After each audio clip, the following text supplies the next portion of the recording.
has pointed this out. But we've got yet another former NBA player, one that played in the league a really long time, with one of the most unique names. I can vividly, unfortunately, I'm old enough to remember watching Olden Polynice play.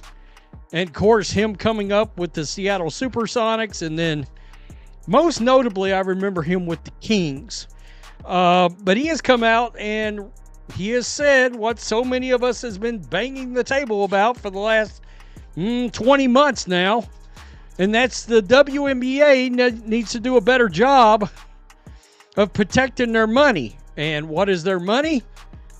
Caitlin Clark. What if the most popular player in a sport was being deliberately targeted, not just by her rivals, but by the very league that should be protecting her? In the NBA, they called it the Jordan Rules, an unspoken mandate to shield their biggest star from cheap shots and preserve the league's golden goose. It was a simple business decision, protect your greatest asset, but in the WNBA, it seems a twisted new version of those rules is in play, and a former NBA veteran has just blown the whistle, exposing how the league is allowing its biggest superstar, Caitlin Clark, to be systematically broken down. Olden Polynice, a man who survived 15 years in the trenches of the NBA, has now come forward with a chilling warning, revealing a league that isn't just failing to protect its star, it seems to be actively participating in the takedown. We know we've sat back for the last 20 months. We watched Caitlin Clark get the ever-loving crap beat out of her on the court. Mostly last year, but, I mean, let's be honest. The season started this year, and it seemed like every other game there was some kind of an incident this year. And, of course, it culminated with all the drama with Angel Reese and the Indiana Fever fans being under investigation for being a bunch of racists. You can't make this stuff up. It actually happened. The investigation, not the racist part. The simmering tension finally exploded into public view during a game against the Chicago Sky, in a moment that sent a shockwave through the entire sports world. This was no ordinary foul, as Caitlin Clark stood waiting for an inbound pass. Far from the ball and posing no immediate threat, Jenny Carter delivered a vicious blindside hip check. It was a blatant cheap shot, a calculated act of aggression designed to send a message, not to make a basketball play. Clark stumbled, caught completely off guard, her face a mixture of confusion and pain. The crowd gasped, then erupted in boos. But the most shocking part was the initial call from the referees on the floor, a simple common foul. It was a ruling so outrageously lenient, it felt like a deliberate blind eye was being turned, and it was just the first sign that the on-court officials were not going to be her allies. This ambush in Chicago was the moment the unspoken war against Clark became undeniable. So, here we go. Caitlin Clark's Fever managed to make the playoffs without her, but they went down in the first game to the Atlanta Dream. Good Lord. The Atlanta Dream, 80-68. Now they're just one game away from the end of their season, unless they can find a way to win 2 straight without their franchise player. Olden Polynice appeared on the most recent episode of Byron Scott's Fast Break. My God, everybody's got a podcast. In a discussion that mostly centered on WNBA players demanding more pay, he took a slight detour to say the WNBA needs to recognize what they have with Caitlin Clark. As the chaos unfolded on the court, all eyes turned to the Chicago Sky bench, and what they saw was perhaps even more damning than the foul itself. Angel Reese, Clark's longtime rival, leaped to her feet, clapping and celebrating Carter's cheap shot with unbridled enthusiasm. The mask was off. This wasn't just the rogue action of a single frustrated player, it was a celebrated tactic. It revealed a deep-seated hostility that was being encouraged from the sidelines. In the post-game press conference, Jenny Carter's behavior only added fuel to the fire. When a reporter had the audacity to ask about the incident, Carter flatly refused to answer any questions about Caitlin Clark, her silence screaming louder than any confession. This wasn't just a rivalry anymore. It was a coordinated effort to physically and mentally intimidate the league's brightest star, and the celebration on the bench proved it had support. And that it needs to do a better job of protecting her. Quote, "You don't even take care of your own," Polynice said. "You had the golden egg, and you still do, but yet you clown. Caitlin Clark is your golden egg." Polynice pointed out in her rookie season the schedule makers sent Clark to face the two toughest defenses in the league to begin her career, not exactly giving her a chance to start her rookie season on a high note.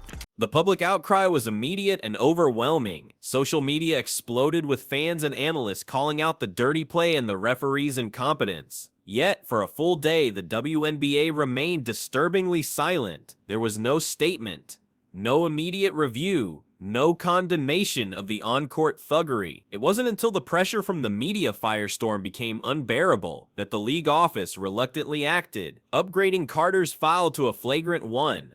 This delayed reaction sent a chilling message. The league wasn't proactively protecting its star player. It was being shamed into it. The deafening silence from the commissioner's office in those crucial first 24 hours fed the growing suspicion that the WNBA was either unwilling or unable to control the dangerous sentiment brewing within its own ranks, leaving Clark to fend for herself in a league that seemed to resent her very presence. They had that brutal start last year. Remember, because the WNBA wanted to get her on TV as much as they could right out of the gate, it led to a 1-9 start. They had like 10 games in, I don't know, 18 days or so. It was a pretty rough stretch. It was into this volatile environment that Olden Polonaise's damning assessment landed like a bombshell. Speaking on a podcast, the NBA veteran didn't mince words, directly accusing the WNBA of gross mismanagement of its most valuable asset ever. "You had the golden egg," Polonais declared, his voice filled with disbelief, "and you still do, but yet you clown." He saw the Chennedy Carter hit not as an isolated incident, but as the inevitable result of a league that had fostered a hostile environment from day one. He pointed to the WNBA's own schedule makers, who handed Clark a rookie season schedule from hell. They pitted her Indiana Fever against the two toughest, most physical defenses in the league to kick off her career, and packed an insane number of games into a short period. It was a brutal, exhausting stretch that felt less like a showcase and more like a setup, designed to humble the young superstar before she could even find her footing. The physical abuse on the court was just the most visible symptom of a deeper, more insidious problem, a current of professional jealousy and resentment flowing from the league's established stars. Before the season even started, Diana Taurasi, a WNBA legend, coldly predicted that reality is coming for Clark. But the whispers of resentment turned into shouts when two-time MVP A'ja Wilson made explosive comments, suggesting Clark's unprecedented popularity was primarily due to her race, not her record-breaking talent. It was a thinly veiled attempt to delegitimize Clark's success, painting her as an undeserving darling of the media rather than a generational talent. These weren't just stray remarks. They were part of a coordinated narrative being pushed by the old guard, designed to undermine Clark and signal to the rest of the league that she wasn't welcome in their club. Then came the ultimate betrayal, an institutional slap in the face that confirmed every suspicion. Despite being the single most famous and influential basketball player on the planet, male or female, Caitlin Clark was shockingly left off the Team USA Olympic roster. The sports world was stunned. The official excuses offered by the selection committee were so flimsy they were laughable. They cited her supposed lack of experience and bizarrely expressed concern about how her millions of fans would react if she didn't get enough playing time. It was a transparently political move, a decision that reeked of gatekeeping. The establishment had closed ranks, choosing to sideline the sport's biggest star on its biggest international stage, seemingly out of fear of her overshadowing the veteran players. The Olympic snub was the final, undeniable piece of evidence that a powerful faction within the sport was actively working against her.